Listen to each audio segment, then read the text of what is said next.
All right, Kate Feather leads the customer experience transformation at PeopleMetrics, and she acts as a strategic consultant on key accounts like Christie's Auction House, Coca-Cola, Johnson & Johnson. In addition, she leads all research and development projects, is a frequent speaker and contributor to publications on topics relating to the customer experience. And she's developed and tested something called the engagement models that heavily inform PeopleMetrics research. This is a customer-centric business model, and it's her strength as a topic, and we are extremely pleased to have her with us today. Please welcome Kate Feather.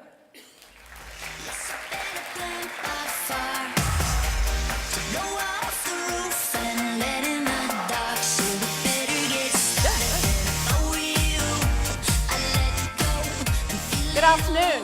Hello, and thanks for having me.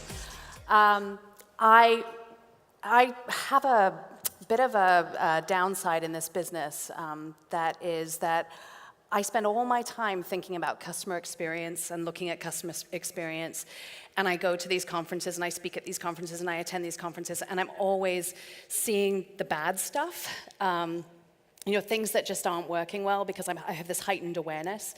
And I have to say, I was here all day yesterday, and I can't find anything that irritates me in this event, all right? Everything is just so phenomenal, right? We have had some exceptional speakers, and as a speaker, I can say that Co-op and their partners have really helped to make this just a great event to be part of. So, and what more, but they chose an excellent location, right? It's great to be in New Orleans. The last time I was here was 10 years ago, September 2004. And it was my 9th wedding anniversary. And my husband and I came here for a short break. Now, you don't know my husband, Dom, so you'll have to take my word for it. He's not a scaredy cat. There's not much that throws him. But he does have this one phobia. He's absolutely terrified of flying, right? So in order to get to New Orleans, he did 3 things. The first thing he did was he made a playlist of his version of soothing music, which was like 1980s heavy metal, like Motley Crue and Poison. The second thing he did was he made these homemade index cards that said things like, "It's only Jell-O," and "Clouds are my friend," and he would flip through these during the flight. And the third thing he did was he made very good friends with one of the flight attendants and had this steady drip of Bloody Marys coming his way. Right? So we land, and we're like in row 6 or 8 of the plane, and I decide, he's in a bit worse for wear, so I take all the bags, I get off the plane, and I wait, and I wait, and I wait, and he's like the last person to get off the plane, right? And I figure, okay, I'm not going to take the shuttle to the hotel. We will get in a cab. So we get in this cab, and it's starting to drizzle, and we're on our way out of the airport down this sort of one-way, 2-lane road.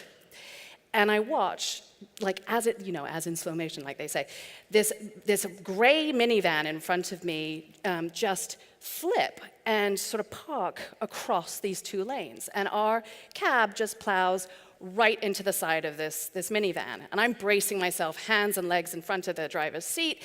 And I turn to Dom to make sure he's okay. And he's laughing uncontrollably, right? And I'm like, how many Bloody Marys did you have? And he says, it's true, I get it, I understand, it's true what they say. You are more likely to have a car crash than a plane crash, right?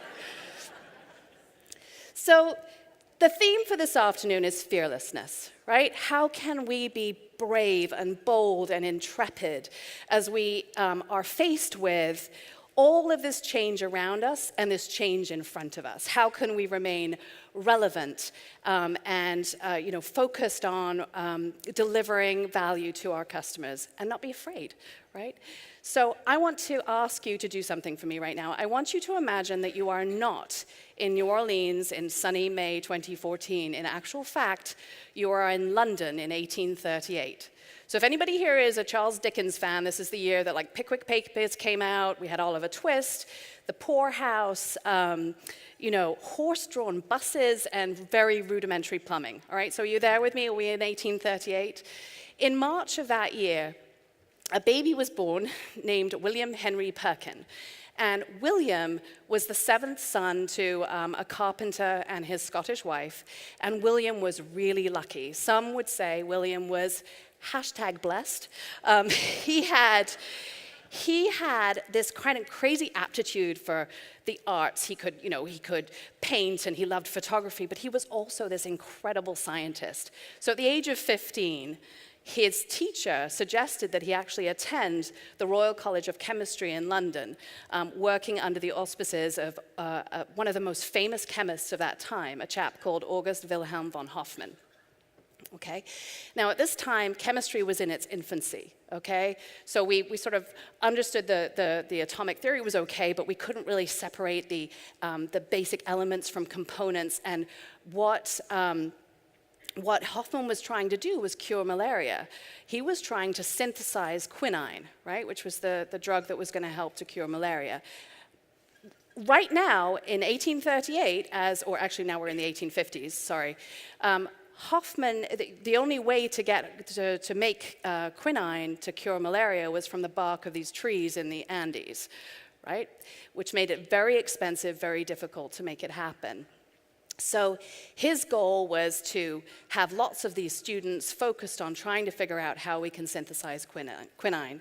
So one spring break, Hofmann goes home to visit his family, and William takes his work home with him, like we all do, to his top floor flat in Cable Street. And this is true. If you're ever in the East End of London, you can see a plaque to show that he lived there. And he worked diligently and hard to try and figure out how he could synthesize quinine. One day, as he was sort of extracting alcohol through this chemical compound, aniline, he had the most amazing discovery. He discovered that there was this substance with this intense purple color, right? Just gorgeous. And William, as we said before, cared about the arts and, painting, and he got so super excited. It's like, this is an amazing discovery. Imagine the possibilities. What could I do with this? So he got his brother and his best friend Arthur Church, and they moved I love this bit of the story, they moved their laboratory from the flat to the garden shed, right, because they wanted to do it in secret. And they worked, and what they were trying to do was figure out how they could make this purple substance dye silk so that it wouldn't fade in sunlight or, in the laundry process. Because right now, as he's found this, the only way to get anything to be purple, when it was known as Tyrian purple, was through extracting the mucus from certain mollusks, right? That's pretty nasty. So he worked super hard, found out how he could make this thing work in the world at large. And sure enough, he was able to. But he had a product, and a product does not a business make. There were certain things that he was missing from his business model. One, he needed funding. Two, he needed to ensure that he could adapt this dye to work with cotton. And three, he needed to gain support from the commercial dyers.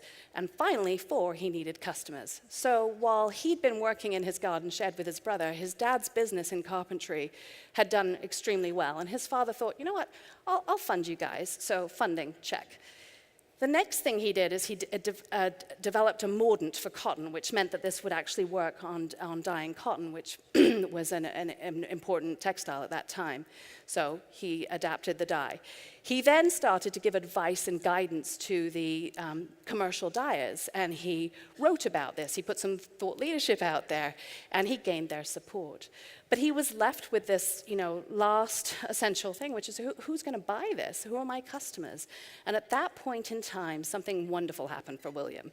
First of all, Queen Victoria started to sport this color on a regular basis. And across the channel, Empress Eugenie, who's married to Napoleon III, started to do the same thing. And then, joy of joys, the fashion industry comes out with the crinoline or the hoop skirt. And can you imagine how much cloth needed to be used to cover one of these skirts? So just like that, this stuff became this stuff, and Perkin became an extremely rich man. Now, why do I tell you this story? Why am I talking about purple mucus when we're here to talk about credit unions? I tell you this for two reasons.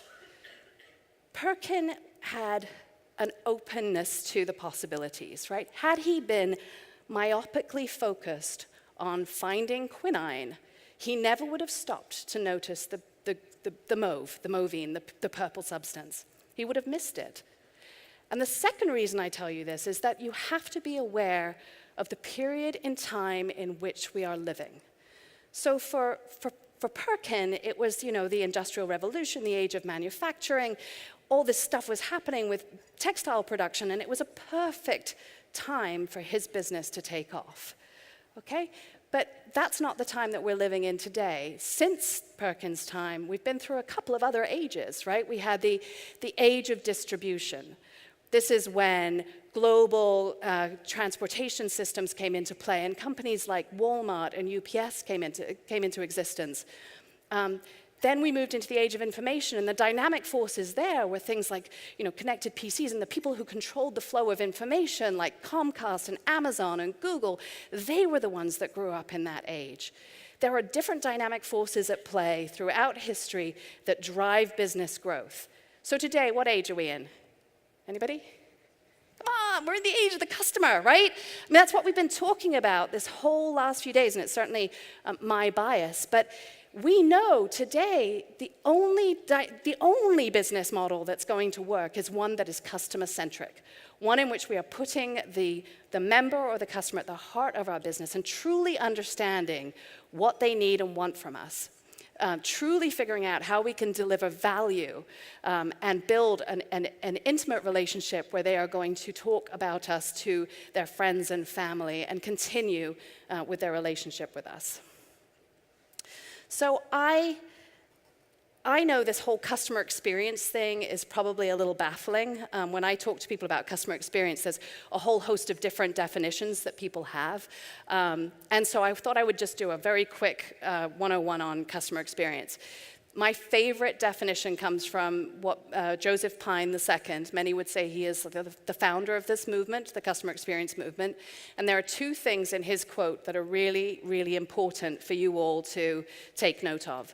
The first thing he says is that experiences are a distinct economic offering, right? They are as distinct from services as services are from goods. And there's some research done by Oracle not very long ago that says that 81% of customers say that they will pay more for a better experience, right? So this has value for you and your credit unions. The second piece in this definition that I really want you to take away is that experiences are memorable events that engage your customers in an inherently personal way. Now, I was talking to a chap who runs a credit union in Michigan, and he was sort of saying, well, he was actually inviting me to speak at an event in the fall. And he says, what do you talk about? And I said, I talk about customer experience. And he says, well, we've got that covered, right? We're credit unions. We're known for delivering exceptional experiences and great service to our members. We know our members, and we're kind to them, and we smile, and we know their names, and we're friendly. And I said, customer experience is not synonymous with customer service. Customer experience isn't the same thing as customer service, and one way to show that to you all is actually to ask you to do something for me, right? If you could, just show of hands, how many people here in the room have ever bought anything from Amazon? Hands are way, way, way up. Okay, keep your hand up if you have ever bought anything from Amazon more than once, right? Keep your hand up if you think that Amazon delivers a great customer experience.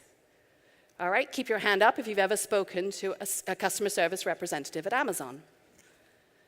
Right? Customer experience is not the same thing as customer service. What Amazon is doing is taking the entire set of touch points, right? What they have is a website that works, one-click ordering, all the stuff you want and need, reviews and recommendations, and then they get it to you when you expect it.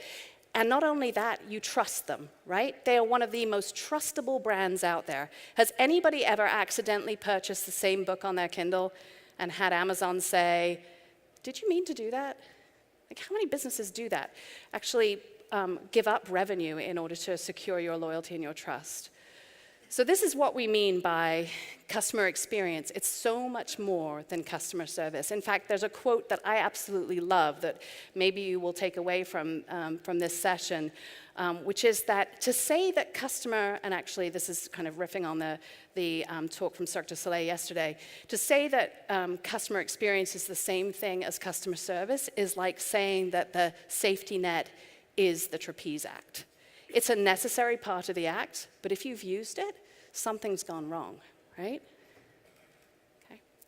So this customer experience discipline has been around for about 4 years, since we entered the age of the customer.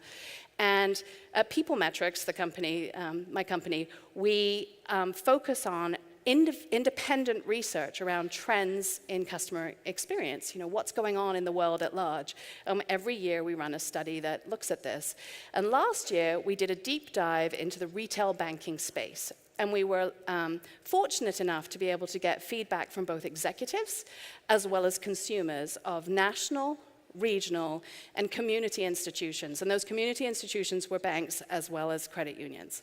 And in this research, we looked at what are executives saying is happening in the bank around customer experience, what do consumers want you to do, and which disciplines are working to drive growth.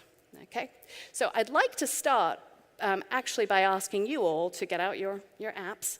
And we have a couple of polling questions. The first polling question is, in the last 12 months, thinking about your credit union, what do you think has happened to the state of customer experience? Has it gotten worse? Has it remained unchanged? Has it improved marginally? And has it improved significantly? Or don't you know? Good. So most people are saying marginal or significant strides. Some saying not so much. Gosh, it does change, doesn't it? Okay, so I would say that's about, what is that, like 68% sort of marginal or significant improvement or thereabouts. So in our study, 78% of executives said the customer experience offered by their bank had improved in the past 12 months. So that's really good. You know, there's a real big focus here, and we think we're making progress. The problem is that when we ask consumers the same thing, just 28% said the same thing. That's a 50-point gap between what executives think is being achieved on improving the customer experience and what customers are saying. Think for a moment, how many of your members would say you had improved the customer experience in the last 12 months? Do you think it would be sort of the 68% that we saw on the polling? So the other piece that we looked at was around what your customers want for the future. So we're maybe not improving at a speed that they would like us to see, but maybe they can tell us what we should be focusing on and where we can make the greatest strides. And so this is another question that we asked, which was, true or false, your customers rank improving mobile and digital technology in one of the top 3 priorities for improvement. So again, let's see what you all think.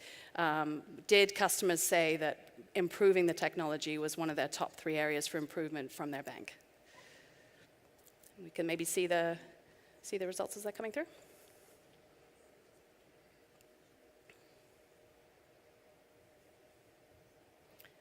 Is anybody voting? Maybe it's not working. All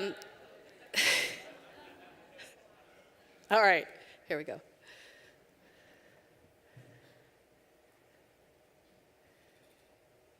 So most of you thinking that this is what customers care about. It's in their top 3 priorities. In actual fact, if we can jump to the next slide, customer-facing technology was ranked right in the middle of 8 priorities for your customers. So executives think it is the #1 priority, but customers are saying, you know what, there are other things that are important to me. It's not just mobile and digital technology. The other things that are important, in actual fact, were number one products, and when we dug into that, what they meant was rates and fees and choice. It wasn't about, online services. It was really about the rates and the fees and the choice. The second thing they want you to do is put the customer first, right? All of these customers are ranking their second priority as being, I want to be part of your decision making and an important part of the bank. And the third thing they said is, we want you to focus on hiring and retaining top talent. By the way, I see people taking pictures, which is great, but at the very end, I'll give you kind of a link to go online and just request the slides, and I'm very happy to send them to you if anybody's scribbling or anything like that. By contrast, your executives are saying the top two priorities are technology, customer-facing and internal-facing, to improve our processes in the bank. And the only piece that they align on is talent, whether or not we are hiring and retaining top talent. So, oh dear, we've got we think we're doing great, we think we know what our strategy is, our customers are saying something totally different. Help us, Kate, right? So one of the other things that we did find was across 13 different disciplines that we know to be adopted by companies that care about the customer experience, we looked at who uses those disciplines and how that relates to the growth of their revenues. So our sample, we were able to break into banks that had significant growth in their revenue over the past 12 months, and those who had stagnated or even declined. And then we asked them, across these 13 different disciplines, which ones are you engaging in?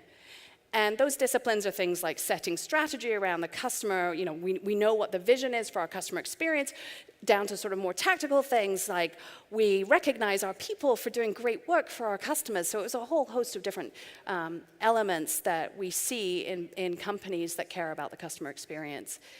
What we discovered were that there were 4 disciplines that differentiate growth banks from non-growth banks. The 4 disciplines are taking individual action on customer feedback. That presupposes that you're capturing customer feedback, right? But if you are, then this is about what we call closing the loop. The second discipline is being very deliberate in our decision making with the customer at the heart, right? So the customer is at the table when we're making decisions. The third discipline was that we have a common understanding of what customer experience is, who our customers are, and what they want across the bank. And the fourth discipline, and I'd like to reference Gary yesterday talking about, execution and effort. The fourth discipline is around setting a target for improvement, because we are not going to put any execution or any effort behind something unless we have that goal or that target out there. So what you're seeing here in the blue bars are the growth banks, the gray bars are the non-growth banks, and this is the propensity for them to engage in those different disciplines, to really adopt them in a disciplined way. The 2 that made the biggest difference, because you can see the biggest gap, we're taking individual feedback from customers and acting on it, and that disciplined decision making.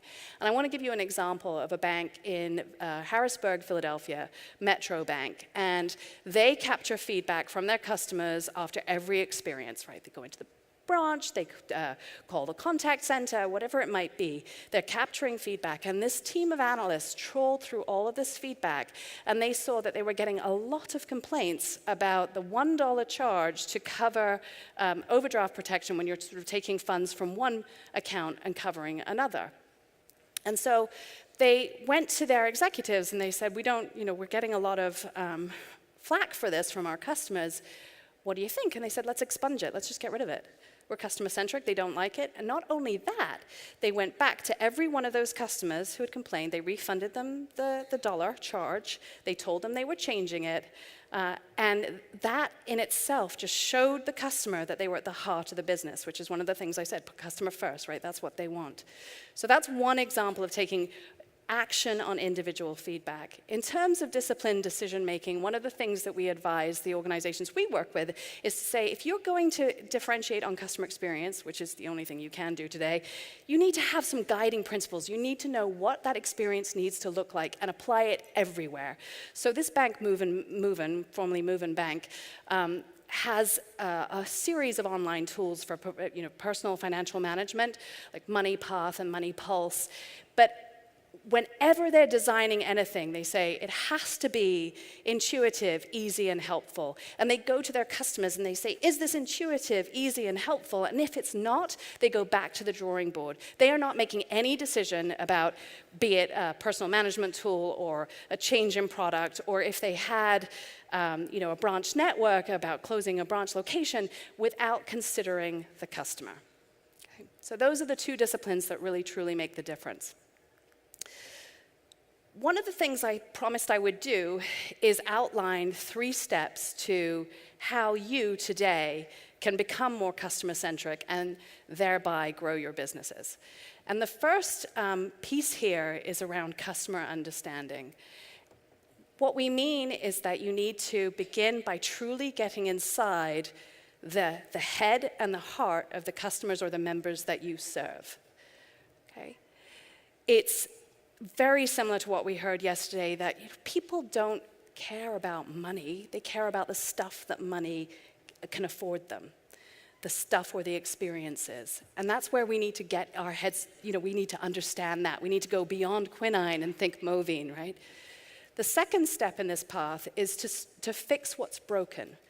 So you cannot really deliver an exceptional, differentiated customer experience if there are things that are really irritating and broken. Personal story. I had a few years ago, there's just the worst experience with my cell phone provider. There was a bill that was just wrong, and nothing I did, no chat, no number of hours that I spent chatting and calling and going online could fix this thing. And the next day, my birthday, I get a card from them, right? I don't want you to wish me a happy birthday when you're making my life hell. And that's where we say you have to repair first, because you cannot build that sort of strong emotional connection when there are things that are really irritating your customers. But the final step on this journey is through understanding your customers to drive innovation and change. And I'm going to give you examples of how you can do this with some case studies outside of your own industry. Customer understanding. This comes from one of my favorite examples of a company called Rackspace Hosting. I don't know if many of you know Rackspace, but they were founded in 1998 as sort of the technological backbone for gaming sites and e-commerce sites and online ad agencies at that time. And the very first thing that they did was figure out who their customer was, and they got inside the head of their target customer, who is the IT manager in an organization, and they figured, when these guys are choosing to do work with us and choosing Rackspace, they are not choosing hosting. They are choosing to outsource the responsibility. They're choosing peace of mind. They're choosing reputation protection. And I'll give you a story of a guy called Simon Newman. He's a manager at Rackspace Hosting. And one night, he was out to dinner with his fiancée, and he gets a frantic phone call from one of his clients whose servers had been hacked. This client's business was on the line. His reputation was on the line. And what did Simon do? He went and he made sure that a server was built in 4 hours, which should take 24, and he personally took it over to the data center, not relying on a courier himself. Why did Simon do that? He did that for a reason, for something called fanatical support. Once Rackspace understood that the only thing that mattered to their customers was peace of mind, they were outsourcing the responsibility, and they needed to know that they could trust them to protect them. This was security. They created this thing called fanatical support, and nobody at Rackspace gets hired, stays in the job, or gets promoted if they do not exhibit fanatical support. But what else they did, which I think is really fascinating, is that they reorganized to get rid of what you call, that hot potato syndrome thing, where you call into your cell phone provider, for instance, you say, I got a question on my bill. They say, oh, you got to go to billing. And then you go to billing, and they say, oh, that was an international charge. You need to go to the international billing people. And you get pushed around, and there's this hot potato thing. They restructured the entire organization so that every customer has a group of people who are I've got my account manager, I've got my salesperson, I've got my billing specialist, I've got my technical specialist. There is no hot potato syndrome, and they also aligned their rewards and incentive comp so that everybody was getting paid on the same results that came through fanatical support. So it sounds great, but this is why it's really great. These are the results that speak for themselves. This is their revenue since 2008 to 2013, and they have grown organically over this time period through the use of fanatical support. I will say that they've had a change in CEO, and they are being there's a little bit of competition from Amazon and Google in the kind of cloud hosting space, but despite that, the analysts are saying that they're still a good bet because of this focus on fanatical support. So I tell you that story because it's about customer understanding. They started by really getting who their customers were. The next phase in all of this is where we look to repair. And I'd like to give you a little gift, which is a model that you can use as you think through your repair and your elevate or innovate opportunities. We tested this in our research to validate that it makes sense. And for banking customers, absolutely. The 3 things that they need in order to say they're having an exceptional customer experience are, first of all, you've got to meet their needs. Second, you've got to be easy to do business with. And third, you've got to be enjoyable. Now, I wish I had seen Caroline's presentation before I put this slide together, because it really is about choice, convenience, and connection. That's basically what this model says, is I need you to offer me the products that I need that meet my needs as a financial customer with financial services needs. I need you to make it easy and convenient for me to do business with you. And I want to enjoy it. Now, in banking, money is serious. We're not saying that we need bells and whistles and balloons and the like. What they meant when they said, I want an enjoyable experience, is they want the bank to care about them, to show that they value and appreciate them, and that they are individual people, not account numbers. And when you have these 3 things in play, you get that trust that we're all seeking.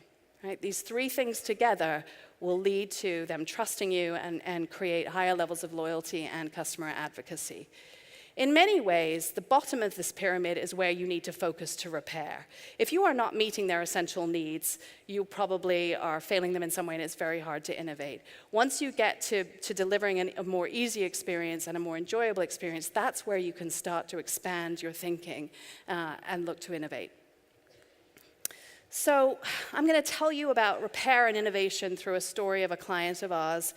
This company is called Signature Flight Support, and they are a fixed-based operation, which means that they do sort of flight fueling and maintenance and passenger handling of airplanes that are flown by private jet pilots and business pilots, right? So they have 84, I think, bases around the world. We've been working with Signature Flight since 2004, and when we first began, they came to us because they were in a bind. They were spiraling into this commoditized space where they were fighting on the price of fuel. And they realized that there was no way that they were going to grow and remain relevant unless they differentiated on the customer experience. But they didn't know where they were at. So we began by asking their customers and getting feedback from their customers. And the first thing we discovered was that there was quite a lot that was broken. There were a lot of customers having a lot of problems that weren't getting fixed. Their number one issue was accountability in the business for fixing those issues. So they did a few things. First thing they did is they got a lot tougher about hiring and firing. If you didn't fit the values, if you weren't going to take ownership of a customer's issue, then you were out. They even closed some bases that weren't able to deliver the experience that they were trying to deliver. They worked with the Ritz-Carlton and did a 3-year training program around vision and values and expected behaviors. But they would credit their meteoric increase in customer loyalty scores, which I'll show you in a moment, to one key action, which was to listen to customers through daily feedback and share that feedback from the top down. So the president of the company gets alerts from customers every day saying whether or not they had a good experience, whether or not they didn't, and what they want them to do about it. And not only the president, but that goes down to the regional leader, the head of the base, and the individual who delivered that experience. And then what they do is they make it a habit of talking about that every day in these daily shift meetings. So they start their day with a review of the feedback that they got the day before. Think about that. Accountability has changed tremendously because, first of all, you know what you're accountable for. You know somebody's looking at it. And if you're not doing a good job, you're talking about it and figuring out how to fix it. The voice of the customer is part of their DNA. It's part of their business and part of the way they operate every single day. And that is part of the reason, or one of the main reasons, that they have had such a tremendous increase in their customer experience scores that we now call them our best performing client, after them being kind of a dog at the beginning. So once they had got to this point where they had all this traction and these great scores, so what do we do now? How do we become even better for our customers and start to attract new customers and make sure we never lose customers based upon the price of fuel? And that's where they moved into innovation.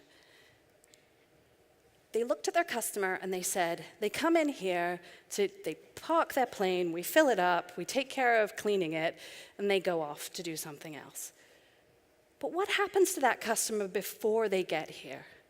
And what happens to that customer after they leave?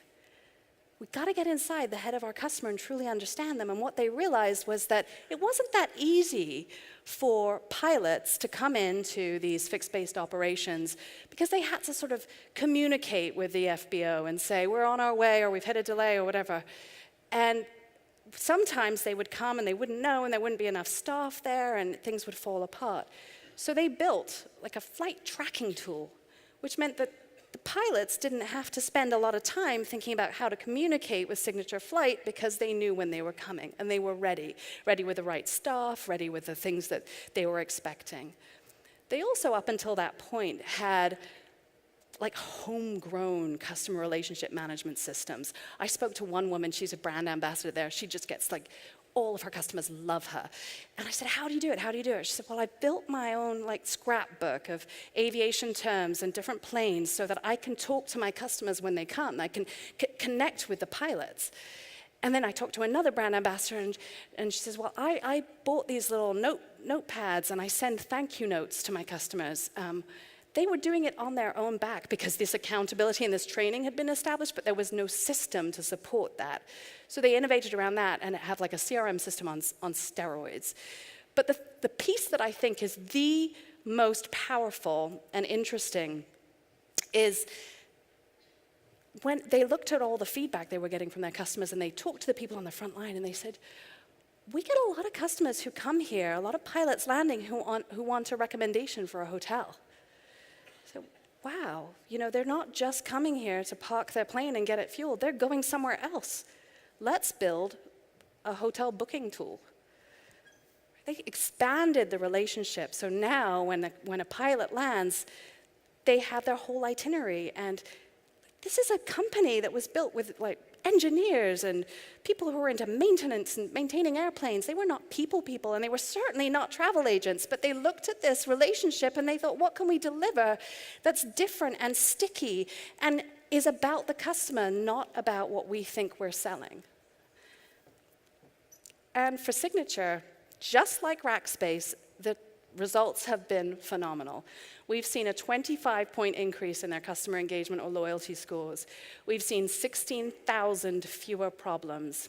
Their revenue has increased by 30%, and they've grown their worldwide locations. And the reason that's important is many of these locations are competitive bids. So you have to put together a proposal to win that particular location in that airport. And they use their customer feedback and their customer success to win those bids for those new locations. This is hard stuff. But I really want you to think about this innovation piece, because I was at a retail banking conference, I want to say like 3 months ago, and pretty much everybody who was up on the stage was saying, Walmart's going to move into banking. Amazon's going to start banking. And think about it. Amazon could do that because they've got the stuff, they've got the trust, they just need the money. Well, you have their trust and you have their money, you just don't have the stuff. Like, think a little broader. Costco. Costco is a client of ours, and they're member-based. People love them, love Costco experience. But Costco offers services now. You can get your mortgage through Costco. In addition to, your large ketchup bottles and things, you can go and get your mortgage. You can get your auto and home insurance. You can, if you're a small business person, get insurance for your employees. They have a whole host of services that go beyond the retail offer that they started with. And then my favorite, USAA. Okay, they are a winner, of course, in customer experience, and they're lucky, hashtag blessed, but they definitely have a lot to build on. But did you know you can actually buy a diamond, a USAA quality-approved diamond from USAA at a discount rate?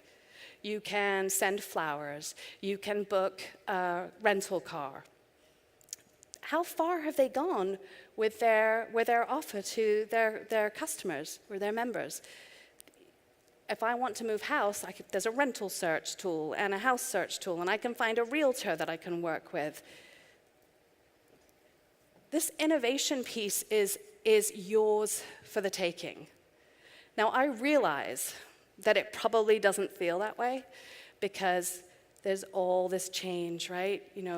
There's this massive, grossly underestimated change that we're in right now with new ATMs, a new technology, and this crazy influx of social, and all the regulation we have to live with, and the declining fees and rates, and it's just so challenging, and we could just throw our hands up and say, you want us to innovate with all of this going on?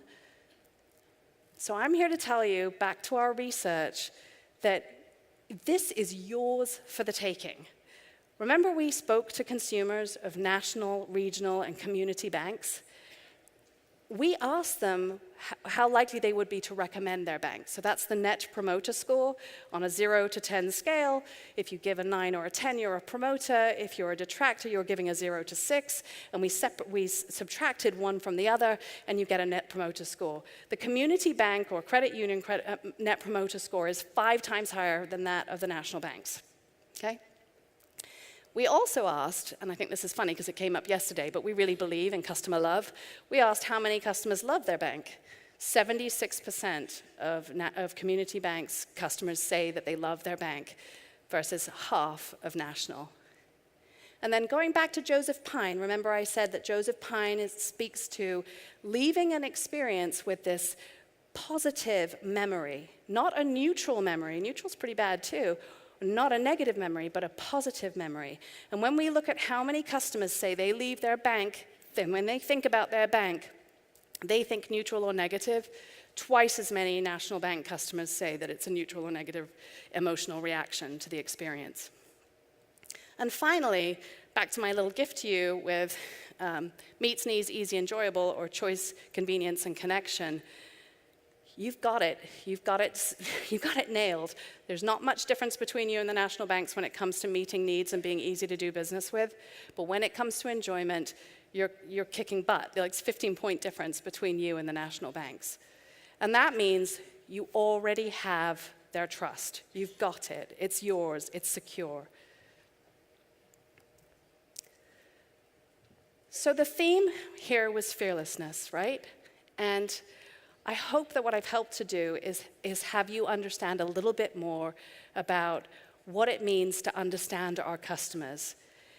And once we understand them, fix what's broken and expand the relationship to what's important to them beyond our quinine world, but thinking about Movine, then it's ours for the taking. And I leave you with just one final comment, which is that nothing in life is to be feared.